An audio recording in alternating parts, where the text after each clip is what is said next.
आठवां ज्योतिर्लिंग त्र्यंबकेश्वर महाराष्ट्र के नासिक जिले में ब्रह्मगिरी पर्वत के पास स्थित है। यह ज्योतिर्लिंग अन्य सभी 12 ज्योतिर्लिंगों से बिल्कुल अलग है, क्योंकि यहाँ लिंग के अंदर 3 छोटे छोटे लिंग हैं, जिन्हें ब्रह्मा, विष्णु और महेश, शिव का प्रतीक माना जाता है। यहाँ त्र्यंबकेश्वर के प्रकट होने की पावन कथा दी गई है।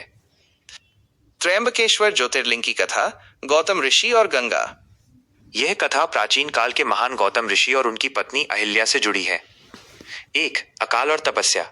एक समय गौतम ऋषि के आश्रम के आसपास भीषण अकाल पड़ा। ऋषियों और पशु पक्षियों के कल्याण के लिए गौतम ऋषि ने वरुण देव की तपस्या की और एक अक्षय जलकुंड प्राप्त किया, जिससे अकाल दूर हो गया।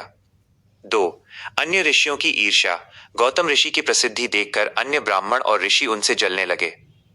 उन्होंने छल करके एक मायावी गाय को गौतम ऋषि के खेत में भेजा। जब ऋषि ने उसे एक तिनके से हटाने की कोशिश की तो वह गाय वहीं मर गई। 3.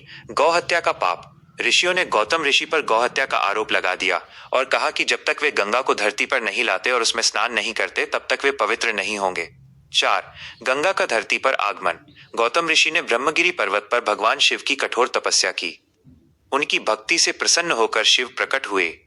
ऋषि ने प्रार्थना की कि प्रभु गंगा माता को यहाँ भेजिए ताकि मेरा पाप धुल सके।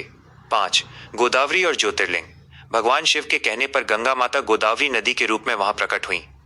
देवताओं ने शिवजी से प्रार्थना की कि वे भी यहीं निवास करें। तब भगवान शिव त्र्यंबकेश्वर, 3 आंखों वाले प्रभु के रूप में वहां स्थापित हो गए। त्र्यंबकेश्वर की अद्भुत विशेषताएं। विशेषता, विवरण। त्रिदेव स्वरूप। यहाँ के लिंग में 3 छिद्र हैं, जो ब्रह्मा, विष्णु और महेश को दर्शाते हैं।